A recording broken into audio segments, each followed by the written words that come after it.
Okay, great. Well, hello, everybody. I'm Deborah McConkey, and I chair program for HBSWA and also on the board. I am really thrilled to have our speaker today, Saleema Vellani. It would take too long to talk about all of her accomplishments, but here's a few highlights.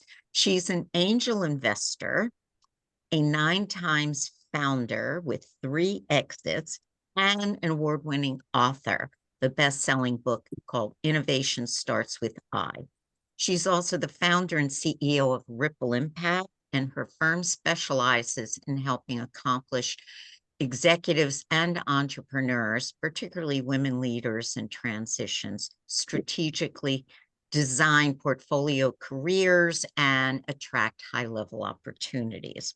She teaches entrepreneurship at Johns Hopkins University, and she has degrees from McGill and Johns Hopkins in economics, and she's currently completing the HBS OPM program. So we're excited to have Saleema talk about building authority. So thank you, Saleema, and you can take it away. Thank you so much. Thanks, Deborah. And thank you for the team for inviting me to be here. I'm very excited. And I'm excited not just as a fellow HBS student, peer, community member, but as someone who's been in the messy middle of reinvention more than once, a lot more than once. I'm actually in the process of showing up as Saleema 4.0 right now, which is a whole new chapter for myself. So we're always in reinvention. And yeah, let's start with a moment of honesty. So for many of us, we're figuring out this famous word now, very trending. What's next? What is next? This next chapter that we're stepping into, or this next stage of growth for our careers or business, or maybe we're resisting stepping into this feeling of unfamiliarity.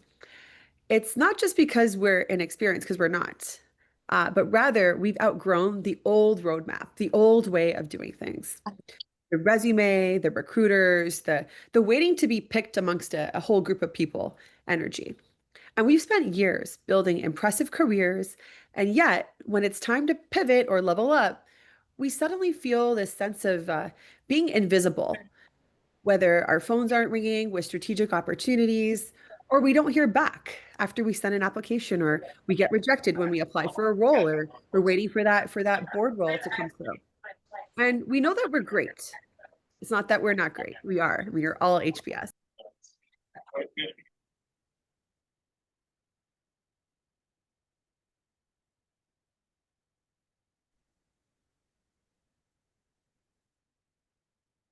We can't hear you. We can't hear you. You're muted all of a sudden. Oh, okay. Did you hear the beginning part? You said after we're all HBS, we didn't hear. Oh, okay. All right. So let's go back a little bit. I think when you mute all, it might be muting me. But yeah, thank you. This is great. So we talked, I said that, we spent years building impressive careers, and yet when it's time to pivot or level up, we suddenly feel invisible. And our phones aren't ringing with strategic opportunities. We don't hear back, or we get rejected when we apply for a new role, or we're trying to get on that corporate board. And we know that we're great. It's not that we're not great. We're all HBS. But for some reason, someone else is getting selected. Someone else is landing that role or opportunity. And this session today is about changing that. That's why I'm here. That's why you're here. It's not about chasing roles. It's about building authority. And we'll define that in a second. So that you're not just seen, you're sought after by the right people, the right companies. You're not compensated in peanuts. You're getting paid what you're worth. You're getting opportunities that are helping you level up. And you're in flow, and you're just attracting like a magnet. So I'm aware that not everyone may understand what it means to be an authority, and that's totally fine. It is, again, a new category. A lot of people get confused, with authoritative leadership, this is not what it's about at all. In fact, it's the opposite. So let's take a moment to deeper define what being an authority is. Since it is a new category, people think it's like personal branding, but it's really about being trusted. It's about being sought after. It's about being that go-to person that's top of mind. So you're clear, not just on the inside, which I know takes some time to get clear on like who are we or who are we becoming or how do we want to show up in the world? How do we want to be known? But the world knows you as you want to be known. That's the difference. You're getting warm introductions to strategic opportunities that are leveling you up. And again, it's not just about visibility. A lot of people think it's about making noise and being on social media and having a website and being all over LinkedIn. And yeah, a lot of people think it's personal branding and being loud, but it does have a component of personal branding for sure. But you can totally be low profile. Some of you may be introverted or you're like, I don't want to be all over the place, but you're strategically positioned and it's your choice. And you can still have your phone ringing without making a lot of noise, especially in this AI world where everyone's just pasting, putting all this ChatGPT everywhere. It's about being really strategic and intentional. It's not about being a social media influencer or being egocentric. It's about being authentic and sharing value and being approachable. So it's actually a mix of strategic positioning, branding, business strategy, visibility, thought leadership, and personal growth because it's we have to level ourselves up on the inside before we can show up more strategically on the outside. And that being said, mindset plays a huge, huge role, and it's often our biggest barrier. Actually, a lot of my OPM classmates are like, oh yeah, like I wouldn't have gotten here if I didn't shift my mindset and 10x my mindset in order to 10x my business. It's also about leveling up our expertise so that we're relevant in the market and our social and professional networks. Instead of being just in peer-to-peer circles, how can we be around other givers, around generosity, around where it's strategic, where the matchmaking just feels so organic? So let's talk about how to do that in my own journey, very briefly, of going from operator into an authority. So I spent my entire career at the intersection of reinvention, entrepreneurship, and strategy. I love strategy. Like many of you, I've worn multiple hats: consultant, founder, operator, strategist, often all at once. So I didn't set out to build this current business. I've had other businesses. I was actually in reinvention mode myself when I started this business during the lockdown in 2020 while I was writing my first book. It grew organically. People kept coming to me for advice, and I kept saying, yeah, sure, I can help you. I had time. I was home. So I figured, why not experiment? And I can't say I did everything I was best in class at. That was the whole point of low stakes experimentation. But oh, is everything okay? Okay. But back then, I really saw myself as a builder, as a contributor, as someone behind the scenes. I never really thought of myself as a thought leader. In fact, that whole term was like, I really didn't like it, or let alone someone that was building a platform. I felt really squirmish about personal branding and promoting myself and being out there. I just lacked a bit of that confidence as well and had honestly, some imposter syndrome. And I always made things happen for other companies behind the scenes. But I never really had much to show after I transitioned from all those companies, whether they got acquired or merged or just weren't around anymore, or just, I just was cut off. I was no longer part of that company, other than another line on LinkedIn or maybe an award or a testimonial. But there was nothing that really, really, really helped me with every transition that I made. So after I did 100 interviews, I had all this time during COVID as part of the research for my book, Innovation Starts with I, something shifted. The patterns were impossible to ignore. That a lot of high achieving, especially women leaders that were navigating reinvention, they were wrestling with that strategic positioning, with the visibility, stuck between what they had built and what they had done and what they wanted next. Where were they going? So then after the pandemic came the Great Resignation, and the floodgates opened there.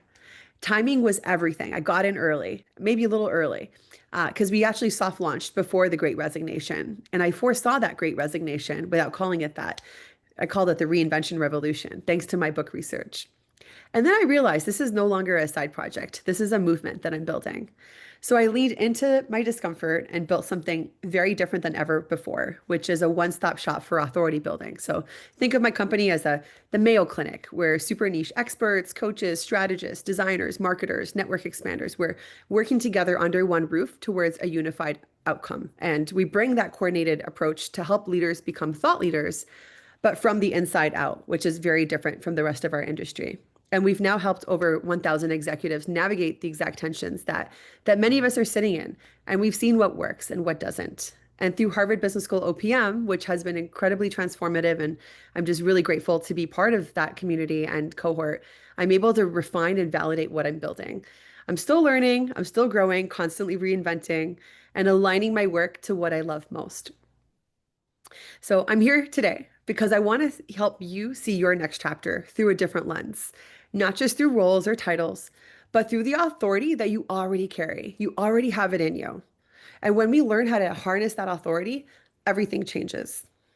So, that being said, let's start with what many of you may be feeling that perhaps you've done everything right, applying to jobs, networking, staying active on LinkedIn, maybe social media, but it's just not working anymore. It just feels like a lot of effort and sometimes exhausting. Or perhaps you're planning to transition and go out on your own, or you just don't have a roadmap on how to make that happen strategically. And just put a yes in the chat if either of those has been your experience lately. The truth is that the traditional career playbook is breaking down, especially for senior women leaders. We're seeing longer hiring cycles, we're seeing fewer roles at the top, we're seeing a lot of unclear pathways to get to where we want to go, and even lack of clarity of what are options of where we can go. And even with decades of experience, a strong track record, and results that speak for themselves, it's no longer enough to be found or filtered in. Why? Because the market isn't just looking for impressive resumes anymore. There's a lot more due diligence happening. People, and it's getting easier and easier to do due diligence, especially with AI. They want to feel clear and confident that you can deliver what that company needs. That's everything, that you're best in class. You're the best person to hire, or the best person to bring in. It's looking for leaders who are visible, but more importantly than visible, people who are referable and unmistakably known for something that they are best in class at. So trust is the most important currency in today's world. Many of the women that I work with, and many of you, are not stuck because you're underqualified. That's not true. You're stuck because the market has shifted. What used to open doors isn't what moves the needle anymore. And what got you here, genuinely, unfortunately, won't get you there. But that's not bad news. It's actually opportunity. It's your moment. In fact, some of you are overqualified, which is another problem, but again, an opportunity. It's just about how do we work with that? How do we leverage that? And once you understand that the rules have changed and how they've changed, you stop playing by the old ones. And you start leading in a way that makes you impossible to overlook, that makes your phone ring with strategic opportunities. All right, let's take a moment to do a quick pulse check. Love to hear who's in the room. If you can just drop in the letter in the chat that relates to you most, you might relate to more than one. There's no wrong answers here. A, maybe you're not sure how to position yourself for your next chapter beyond a title or resume. B, you're putting yourself out there, but the traction just isn't landing. C, you've been told to build your brand or get more visible, but it feels a bit vague or even a little bit cringy. D, you know that you bring immense value, but you're not sure how to communicate it in a way that sticks and scales. Or E, all of the above. And if so, you're not alone. I've been here too. So let's see what people have to say. Thank you for voting. All right. We see quite a mix. A, D, A, C, Ds. Awesome. Thank you for sharing. Lots of A's, D's, and E's. Thank you. Awesome. So yeah, the good news is that none of this means that you're behind. It means that you're in the space between identity and opportunity. And that's exactly where authority building begins. Again, it's like an inward to outer journey. It's not just visibility. And that's what we're going to unpack today. So, we talk about the future work. We used to hear about the future work a lot before COVID, as if it was far, far away, but it's actually already here. We're living it right now. For decades, careers followed what I call the escalator model. It's like a ladder, it's linear, predictable, promotions you get every few years. If you stay the course, it's all about performance. But today's market looks more like a maze, like a labyrinth. It's nonlinear and it's shaped by pivots, reinvention, entrepreneurship, and a lot of project-based work, a lot of fractional, a lot of, filling in here and here. Maybe you get paid a lot more for your expertise, but it's really about finding the right fit and being able to fit into this future of work. And that shift can feel overwhelming. but it's also full of opportunity, especially when you design your career instead of defaulting into it. Instead of sending all those custom proposals and waiting for someone to answer, but rather you're getting the phone call because you are the go-to person for that niche, for that role or for that project. And when you reinvent yourself proactively instead of reactively, I talk a lot about this in my book, that's actually where you see the traction. You see that, reinvention, it's not proactive. Sorry, when it's proactive, it becomes a platform. So instead of waiting around, for what's going to come next, it's about how can you show up in a way from the inside and outside in a way that allows things to come to you. So it's instead of let's just wait and see and throw spaghetti on the wall, it's actually like let's strategize here and let's make stuff happen the way that I want to do it on my terms for my freedom and my flexibility. And that's where authority really becomes your edge. It gives you optionality, agility, and relevance in a marketplace that's no longer linear. In fact, let's zoom out for a moment and look at what's actually changed in the market. Because today, the market actually rewards referability, being referable, over resumes. The old model rewarded resumes, tenure, titles, all that stuff. You played the game, you moved up the ladder, but now it's about referability and visibility. Career growth today, it's driven by relationships instead of resumes. It's about optionality over loyalty and authority over titles. So your title isn't your ticket anymore, but rather your clarity, your positioning, and your presence, and of course your ability to deliver, which is why we have to work with ourselves and our substance and make sure that we don't just get the role, we deliver in a way that makes us X factor and not just a service provider. We're going to talk about that soon. This shift actually opens the door to more flexibility and more freedom, but only if we know how to navigate it intentionally. And again, this is an emotional game too. It's not just about getting out there. It's a lot of mindset work. So the shift, how do we shift from being qualified to being top of mind? How do we shift from what you did to what you stand for? And from just word of mouth to referable resonance. And let's bust a few myths here. Before we go deeper, I want to talk about a couple of these things because some of these myths they really make us get into our own way. One of the first myths, so this one we hear a lot is I need to be a public persona. Personal branding, it feels slippery or inauthentic and I need to be famous, but no, you don't need to be famous. Actually, you just need the right people who matter to remember you and understand your value. The other myth is like, this sounds like a lot of work. Like it just seems really exhausting. I'm not an expert at this. But actually, building authority creates efficiency. You don't waste time with deals that are just not going to happen or not aligned or going to pay peanuts or you have to they're just going to take everything out of you and drain you or put you back in burnout. But actually, when you do this properly, build authority the right way, it reduces friction, it attracts aligned opportunities, and allows you to leverage what you already know. It's not about doing more. It's about being known for more. And the third myth is that this one's very, very common. We call it like the not ready trap. The I'm not ready yet.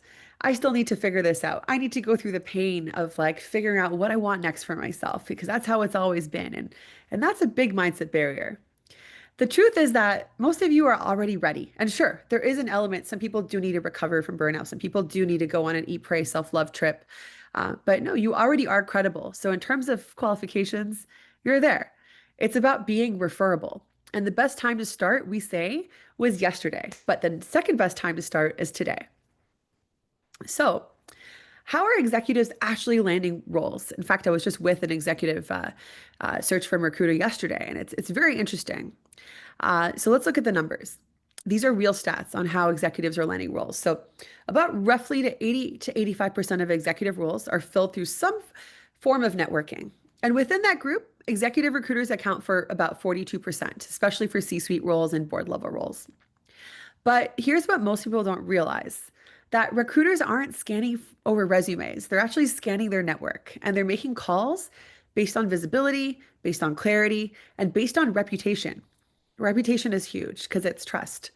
And even when a recruiter is involved, you're not just being discovered, you're being remembered.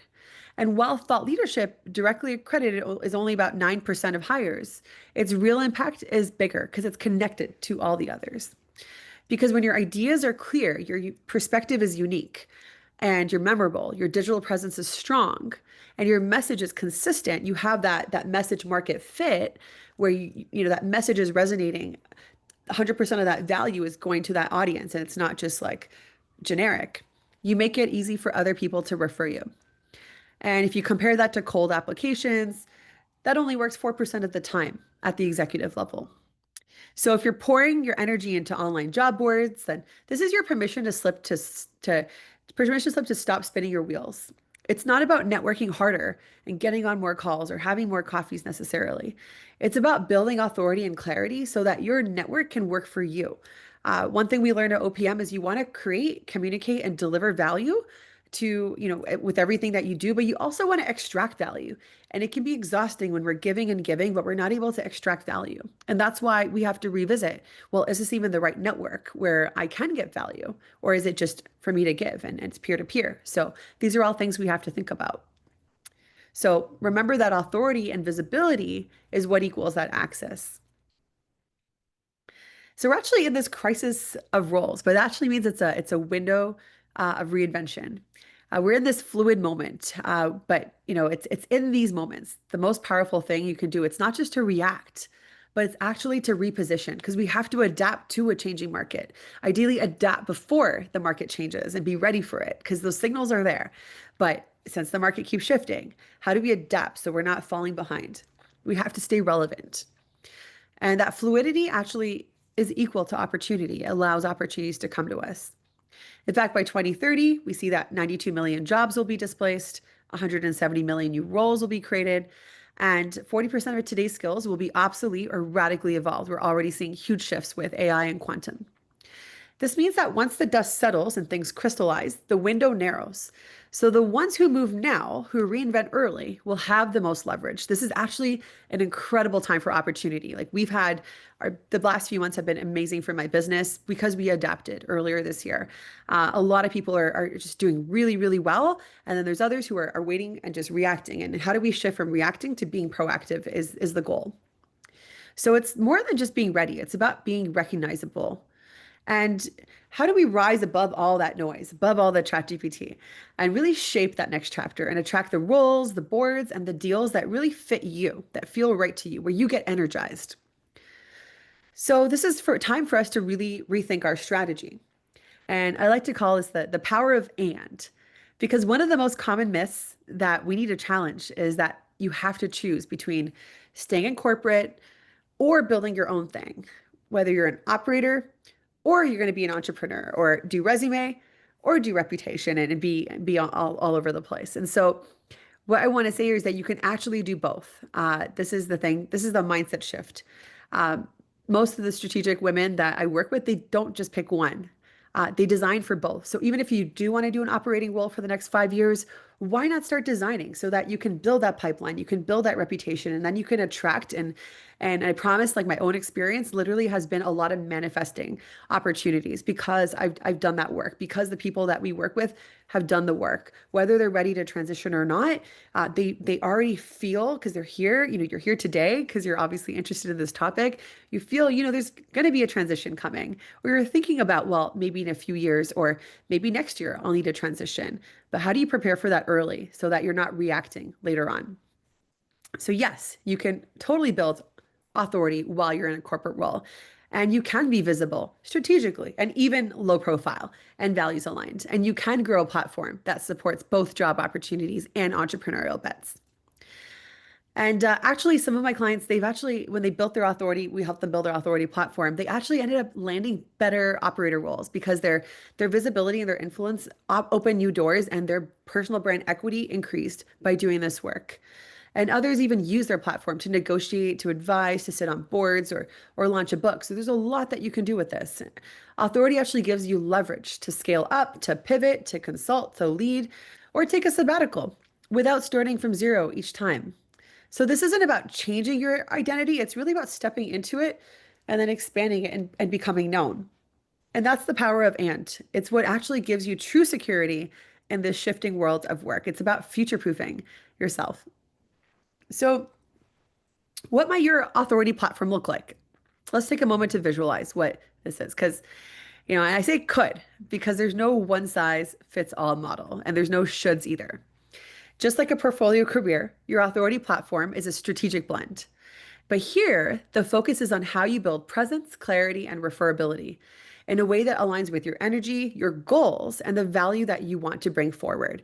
You've already paid your dues. You've worked hard, whether you've climbed the ladder, you've worked hard, and now you can choose what you want. So whether it's keynotes or panels where ideas influence rooms that you want to be in. Some people do paid speaking. Some people do it more for audience growth or thought leadership, whether it's advisory roles or board seats. Your point of view is shared through content on LinkedIn, on podcasts, on articles, interviews. Maybe you want to you're more of a thinker or a writer, and you want to build a proprietary framework or methodology from your work, so that people can really understand your unique thinking. Some people go into being a connector or communities or, skill. There's curriculum, there's books, there's so much that you can do. And so it's really about figuring out what's strategic for your goals, but also what feels authentic to you. And you don't need all of these. These are just some examples. You just need the right mix that feels authentic, but it's going to help you get to where you want to get to. So that's the goal. In fact, I transitioned from a full-time role about a decade ago into a portfolio career. I did a combination of consulting, coaching, paid speaking, nonprofit boards, workshop facilitation, corporate training programs. I was at Amazon, Under Armour, a lot of places, and adjunct faculty. I was teaching at Johns Hopkins, and I was also doing a lot of visiting lecturing, like guest faculty, at different business schools. I then got into writing more out of passion because I felt I had this message. My intuition was like, Saleema, you got to write this book.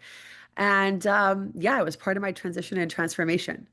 And now I've set up a business where I can do what truly energizes me. And I have the flexibility and freedom to double down on what I love and where I can make the biggest impact. Actually, Professor Linda Applegate, who's now retired from HBS, she would always say, find the intersection of what you love and what you're good at. And that is what purpose is about. I had no idea that I would end up leading a company to help others transition and transform and design their authority platforms. But it really took off and I'm having a lot of fun doing it, even though there's challenges, but it's always part of my growth journey. So in fact, there are even more things that you can do as an authority. Some people are connectors and do all kinds of things. And so like for me, one of the things I love doing is connecting people. I'm a super connector. So in my business, that's what I do. I make a lot of warm introductions. I host events, gatherings, parties. I'll even do strategy sessions occasionally if it's very niche to like keynote speaking or authorship or boards. But I mostly set things up where my team can deliver and I can focus on the relationship building and thought leadership. So think about it less as a platform that you stand on and think about it more as an ecosystem that quietly builds trust, clarity, and demand for what you do. And the best part of this is that it evolves with you. You can scale it up or you can scale it down. You can stay behind the scenes or you can become the voice. You can plan out that transition. Ideally, again, 18 to 24 months out is what a lot of people do, but you can do it 5 years out. You can do it, you can go in and out of operation role, like operator roles and doing portfolio career. There's so many things that you can do. So there's no should or one path. Another thing that I want to talk about here is one of these concerns I hear from executives, especially those who are considering reinventing themselves and going off on their own is, what about income stability, that cushy paycheck? And isn't this risky? And that's a totally valid concern. But let's unpack the real risk. Feast or famine happens when your opportunities depend on being selected amongst a pool of candidates, not when you're in demand and sought after. So I call this actually a reactive strategy. Maybe it's worked until now to get to where you are. But a lot of people, and that's why this what's next is the trend right now, is that reactive strategy isn't working out. And when you're waiting to be picked, pitching yourself into rooms where you're not clearly understood or sending up all these proposals to do all these different projects, that's very reactive instead of owning your authority. So when you build your authority and getting really crystal clear on your value and your positioning and your presence, really understanding where you fit in the market, you flip that dynamic.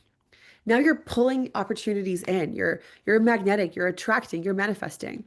You're referred into rooms that you didn't even know existed. You're at these roundtables that only certain people are invited to. You're able to design recurring revenue streams because people know how to engage your expertise. You're diversified, you're future-proofed, and you're seen as a category of one and not just another service provider. It is a very crowded market. So it's not about having multiple gigs. It's about having leverage. It's about being a unique combination. And authority is what really gives you that leverage. And that's how you escape feast or famine, by being the go-to, not the optional extra. So I promise we talk about this one. This is actually huge because it's really comparing the operator and the authority mindset. Since most of us have been trained to think and act like operators, to execute well, to deliver outcomes, but be that reliable doer behind the scenes. But the market today, it's increasingly rewarding those who also build authority, who share their perspective publicly, who create frameworks and intellectual property, who attract opportunities instead of always chasing them or applying to them. And the operator mindset, it's about performance, but the authority mindset, it's about strategic positioning. And this does not mean at all, I'm not telling you to stop operating at all. That's totally fine. There's nothing wrong. It's really about what you want. It just means that you amplify your impact by also being visible and referable, so that you don't just do this role and then you have to figure out the next thing, but rather you have opportunities coming to you all the time, and you pick the ones that are most strategic. So authority doesn't replace operating, it actually multiplies it. And when you're the person that's shaping the conversation, your value isn't just what you do. It's about how people perceive and share your work and value, so that your network is like, oh, I know this amazing opportunity for you, because they're clear. And that's where a lot of executive women that I meet, they get stuck. They're respected, but they're not remembered. And they have great profiles, they have great yeah, just a lot of work that they've done, but it's not being top of mind. Or maybe it's too much and they don't know how to package it in a way that's relevant, not just to their, not so much to their past, but where are they going and how can they leverage that past to propel them to where they want to go. So my own experience, this is, I like to say accidental, but probably, I mean, nothing's really an accident in life. But when I was working full time and consulting with international organizations like the World Bank, the Inter-American Development Bank, I was unintentionally laying the groundwork for what would become my authority platform. I wrote a book, I taught at Johns Hopkins, I spoke on stages, I built a community. I didn't see it as strategy at the time. It was honestly just organic. It was part of me, honestly, trying to get my green card as well. At some point, I was like, I need to do a lot of other things to be able to increase my qualifications. But I was also just following what energized me. But in hindsight, I was quietly building social capital, intellectual capital, and trust equity. These gave me leverage when I needed it the most, when those consulting projects ended or new opportunities emerged. And over time, this side path became my main path, not because I planned it perfectly, but because I built that visibility, that network, the credibility, the social proof, the referability. And today I run a business. It still operates like a portfolio. Just think of it like I'm a portfolio career on steroids. I still get to teach, I get to keynote, I get to speak to groups like you, I get to advise, I get to collaborate, I get to connect people. But really, what ties it together isn't just what I do, it's the clarity of what I stand for. And that's the power of authority. It connects the dots, it creates resilience, and it helps you stay top of mind, even before you know what your next move is. And it's really my authority that ties it all together, because I built that credibility and that clarity and that visibility. So opportunities now find me. I'll sit next to someone at an event and they'd be like, I really need to work on my reputation, my image. And I'm like, wow, how does this person even know?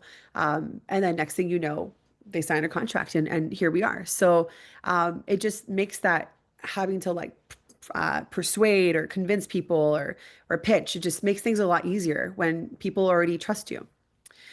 And yeah, that authority helps fill the pipeline as well. So we have, a pipeline of clients, collaborators, media opportunities. There's boards that I just got a board opportunity this week with Entrepreneurs Organization, with the women's community. And it really allows me to scale my impact without scaling my time, whether it's through content, systems, and a trusted team. The team for me is everything to keep us going. And again, it's not about being famous. It's about being known for something by the right people, to be top of mind, the go-to person for my gifts.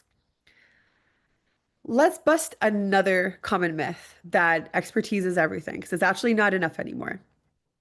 Being well liked or being helpful isn't what gets you top of mind. And people thought, oh, it's about being likable. And many women, especially service-oriented leaders or companies, small businesses like service providers, or even solopreneurs, consultants, coaches, They assume that delivering great work or being generous will naturally lead to more opportunities and just being nice, being that likable person. And that's a big networking myth. In today's world, it's extremely noisy. So even just, being excellent isn't enough. It doesn't guarantee that visibility, doesn't mean that your phone's going to ring. If people don't understand your lens, your value, your unique authority, or how to refer you, like what would be a good referral? In fact, you could even have a one sheet or an email follow up after, this would be a good referral to me. Actually, Simon Sinek says that you build trust by asking for help, telling people what you need, and not just saying, hey, how can I be helpful? By just being really real.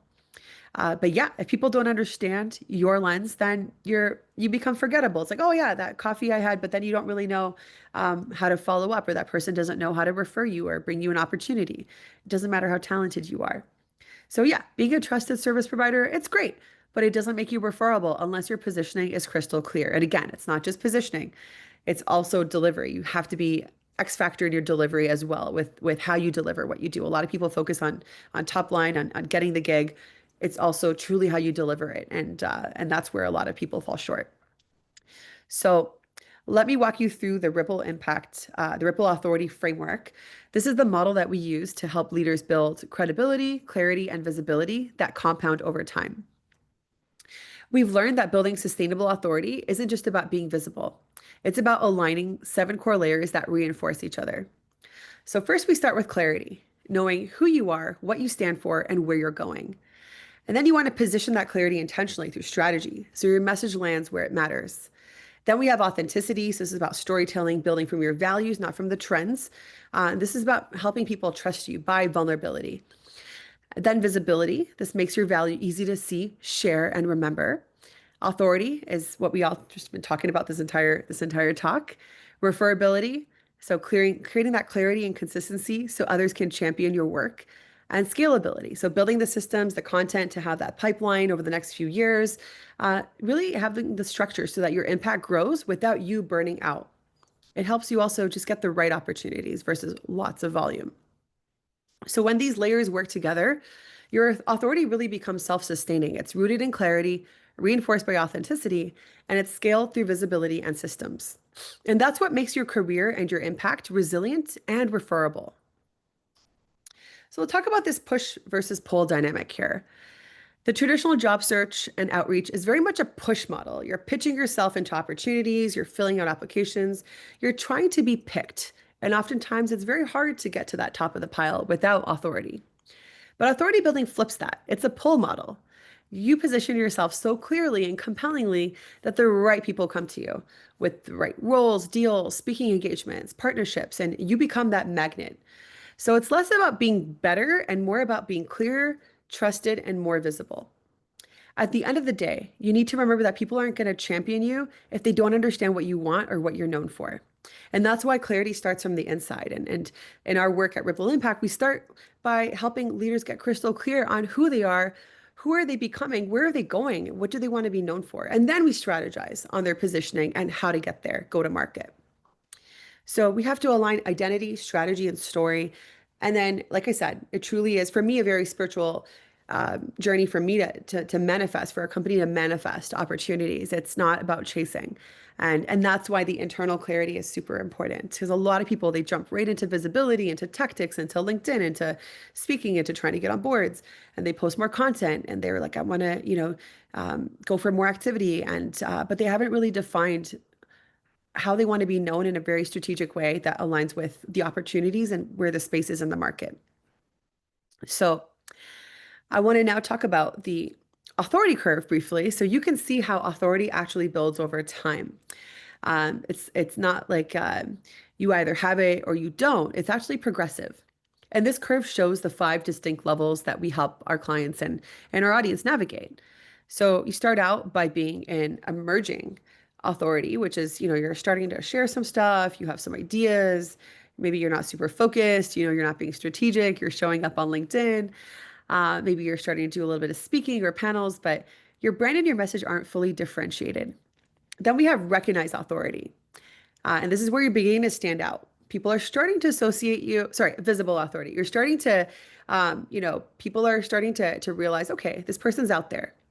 Then we have trusted authority. where your network is starting to actively refer you. You're not just seen, you're trusted. Then we have recognized authority. And this is where now, people are inviting you to better conferences and speaking engagements. And yeah, you're just getting a lot more recognition. You're getting awards. And yeah, it's basically you're truly recognized, but you're still not top of the industry. And that's why we have the next level here, which is the industry authority. And this is where you're the go-to voice in your field. And people are referencing your name when discussing your space. Maybe you're number one or number two in the industry. Now, not everybody needs to be here, but essentially, yeah, this is sort of how we look at it. And this journey is not about chasing followers or media features. It's about building strategic clarity, resonance, and relevance. So again, before you can amplify your authority, a lot of you are like, well, I need clarity first. And how do I get that clarity? Or I'm not ready yet. And so I wanted to share this framework with you so that you can get grounded in what you want to be known for. And it helps you stay really, really focused as you navigate the job market and figuring out your portfolio career or leveling up your portfolio career. So as you see here at the top left, we have the core focus. So this is what you want to be doing or what you want to do.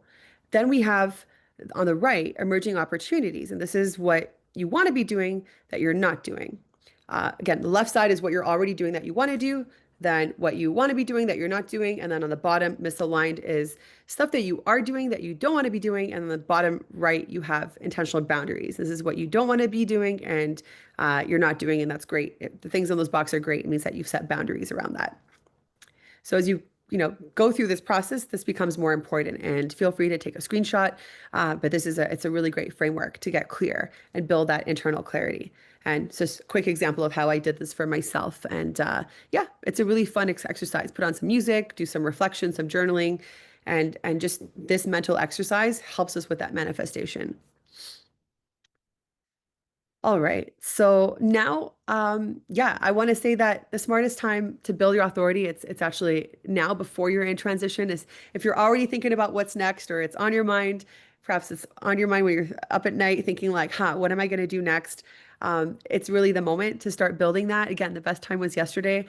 So again, not too late, but it's better to do it now than wait because you leave a lot on the table when you keep waiting, and it doesn't mean you have to put yourself out there. It just means you start that internal process of doing the work. I want to share with you some case studies before we go into Q&A on, how did others do it? This is actually one of our clients, Deborah Clary, Dr. Deborah Clary, who's a curiosity expert. She was actually she was a vice president at Humana and just recently transitioned a couple years ago, was referred to us actually by another previous client who was also referred to us by someone who I hadn't even worked with, but knew what I was up to. So it's powerful, the chain of connections. But essentially, yeah, she was a corporate executive and she started her career driving a Frito-Lay truck, then moved into roles at Coca-Cola and other major companies, and eventually spending nearly 20 years at Humana. She invested early in her authority platform and started exploring her creative side. Actually, she had a one-woman show called The Curious Woman, which actually was sold out, blending her storytelling with leadership. She's completed How Women Lead. She's like, I want to get on some board. She's actually sitting on a corporate board currently. And yeah, we really supported her in clarifying what truly energized her. And yeah, she realized she really loved speaking and doing workshops and coaching and connecting from the stage. We helped her secure a TEDx talk, really building and designing that portfolio career to do the things that she wanted to do. In fact, she'll be here in a couple of weeks at our anniversary event, which I'll tell you about soon. So Deborah's story really shows that when you build authority before you need it, you create that pipeline of aligned, energizing opportunities. Why is she doing better than a lot of the other speakers and folks out there is because she's really nurtured and built her network strategically. And now she's able to leverage her corporate network for what she's doing currently. So again, authority, and this is just her career trajectory here. And this is how you can kind of see how the portfolio just gives you a different example. I shared mine before of how you can design that portfolio career. So authority isn't a one-time act. It's your edge. Reinvention is not something that you just do once and then you forget about. We're always reinventing ourselves, especially in today's market. And when you build an authority platform, you're not starting over. You're building on what you've already done. So treat reinvention like an ongoing strategy, not an emergency fix. Here's another example. So this is Tissa Richards. I don't know if any of you know her. She's quite known within the Harvard Business School Women on Boards community, women execs on boards. How actually I know Lillian here, Alfredo, who's how I ended up here. So Tissa Richards, she coaches a lot of executive women, and she's a serial tech founder, a board advisor, a coach, a keynote speaker. She's really lived that portfolio career model long before it became a trend. And yeah, she's a different type of client for us because we're in the business of helping people level up. So she's already successful in her portfolio career, and she's like, hey, I want to shift my positioning. I want to do more work, instead of on communication and clarity and building confidence, I want to focus more on resilience because that's the real issue with the women that she works with. How do I help build resilience intentionally? And so she's actually just launched her book, which we've been helping her actually with the launch. And we have an event for her in a couple of weeks here in DC, which you're invited to. I'll tell you about it in a moment. And she's really reinvesting in what she wants to be doing. So she's like, I really want to do more workshops and keynotes. I have this amazing board blueprint program that's helped a lot of women get placed on corporate boards, but I really want to do more of what I want to do.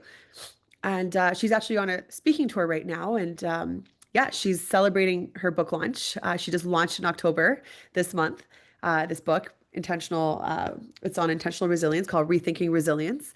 And yeah, you're also invited to this book launch here in DC. We're celebrating our 5th anniversary. So anyone, it's invite only, but I know this is a great community. Anyone that happens to be in DC or the area, I'll be sharing in the chat the link to sign up. And she'll be keynoting there as well as Dr. Deborah Clary. So this is just a bit of behind the scenes of what it looks like when I said thought leadership from the inside out. We actually work with Tissa to help her bring out her best, but from the inside. It's not just let's build a new flyer, let's put out a new offer. It's like, how do we structure this so that it's truly X factor? How do we structure a premium program that's actually going to align with the book? It's not just putting a book out there, because we know that, I mean, book sales, it's that's not a real career, right? But how do we actually build something from the inside and put it out so that it actually has a flywheel, or actually has, a thing that you can do, and it's not just being a one and done. So yeah, it's incredible to kind of see that process of building from the inside out. And yeah, just getting the messaging down, getting the assets, going through a rebrand, showing up as a premium brand, and if you want to be a $20,000 keynote speaker, then how do we position you at that level? And so there's a lot of work there to level people up, and it's a really fun process, a very creative process as well. And she's actually done very well. She has over 100 reviews with her book. She's a bestseller already. She's won awards, and she's doing really well with this pivot. And that's just a glimpse of what her portfolio career looks like. And here's the event, by the way, if you'd like to come. It's on Luma. And yeah, it's going to be in Georgetown, DC. And we have some amazing speakers coming, and it's just going to be a lot of fun. And again, how did we get Tissa Richards? It's funny because I was referred by a woman from Susan Holiday, who's an AMP graduate from Harvard Business School, who did Women on Boards as well at Harvard Business School, who told me, hey, you should talk to Tissa, do her board blueprint program. I said, oh, got in touch with her, not the right moment. This was a few years ago. Then funny enough, one of my previous clients, Rebecca, was like, Saleema, like, I want to introduce you to Tissa. And I'm like, oh, full circle, she's back. And she was like, oh, like, I know that you did well with your book. I did really well with getting endorsements. I helped Rebecca get endorsements with her book. And, we help other authors level up because endorsements do a lot by getting really good endorsements. Like, I got Seth Godin, Ariana Huffington, Adam Grant, Dan Pink. It's all about quality, right? And so that's how we started off the conversation, because someone remembered me for those endorsements. And so that's the power of connection and the chain of referrals, which is really powerful. So yeah, it's this is the return on relationships, on building long-term relationships, and being resonant, being clear, and as Tissa would say, being resilient. All right. And again, you can scale up or scale down. It's really about having that optionality, so that you can do what you want and have the balance that you want in your life, and design the career in a way that you want for this future that we're living in. And again, to sum up, it's not about having the perfect CV.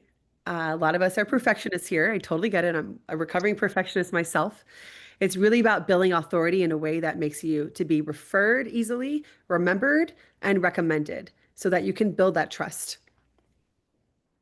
One thing I want to invite you to do, which I find very helpful as you're navigating a reinvention, is committing to 100 conversations, coffee chats. I'm not saying in person. And if you're feeling, you're an introvert, start with 10, 20. You don't have to do 100.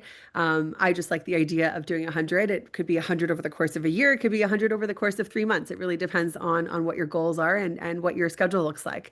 But when I started writing my book, I found myself kind of lost with writer's block. And I'm like, I need to expand myself. I need to grow myself. I can't just share my past. I need to make this journey one of leveling up from the inside. And I interviewed 100 people, and that not only did that bring the book to life, it also really helped me build this amazing platform before the book launched. And that platform became the foundation for my current company. So yeah, it's really, really powerful stuff. Before we go into Q&A, I want to share an opportunity to have a reinvention strategy call. It's complimentary. I know this is an amazing community, and I learned through HBS Women on Boards the power of paying it forward to other women here. So I've opened up a few slots before the end of the year. Since I know as women, it's really important that we pay it forward to each other.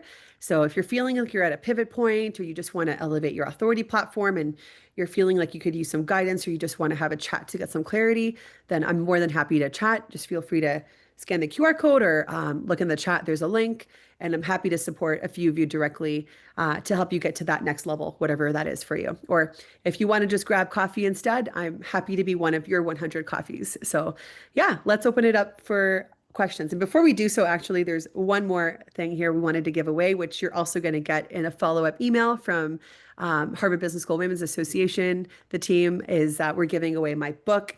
It's quite helpful if you're on that journey of reinvention and pivoting. And it's called Innovation Starts with I, and you just have to fill out the page and that QR code. Again, it's going to be in the chat, and put that code in, and you will get an email with the book. So I'll stop here. Thank you so much.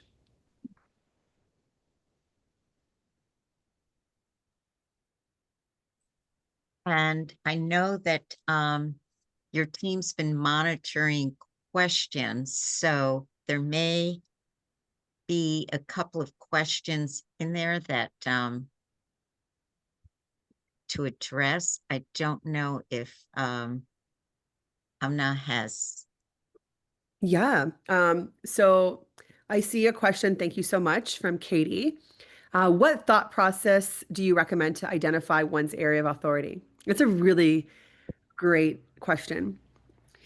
So I have this tool. You'll actually see it in the first chapter of my book. It's called active introspection.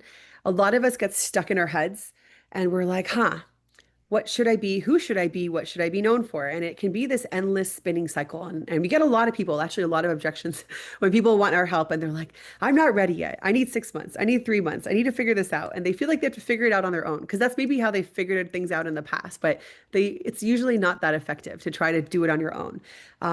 That's why there's people like Tissa Richards, who does that kind of coaching with women. There's companies like ours. If you're looking to build your authority, helping get clear, there's a process for that. But there is a tool in my book called active introspection. If you're feeling like you want to do more of that work on your own first, I recommend, as you do those 100 coffee challenges, you don't have to do 100, start with 10.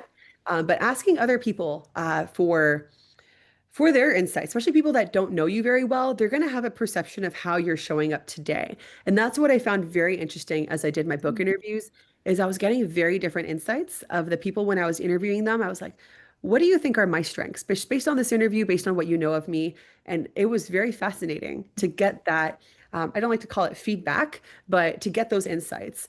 You could also ask people that know you, just ping like 10 people, message them, or when you get on a chat with them, get on a call with them.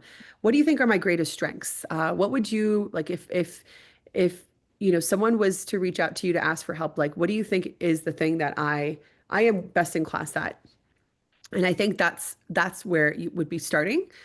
There's also other things that we do that's a little bit further down the line, is market research, and really trying to understand. We have a very unique methodology to doing the market research to get it firsthand and understand where you can claim your part of the market, where there's opportunity, where there's a gap. But some people, I always say, like, look at people who are ahead of you, but along the path that you're on. Like people that are like 3 or 5 steps ahead of you in terms of where they are in their authority, and take a look at how they're building their authority. Because chances are they probably have message market fit or product market fit. And this is something actually we learned at OPM is like, how do you identify who's number one, who's number two, where are the gaps?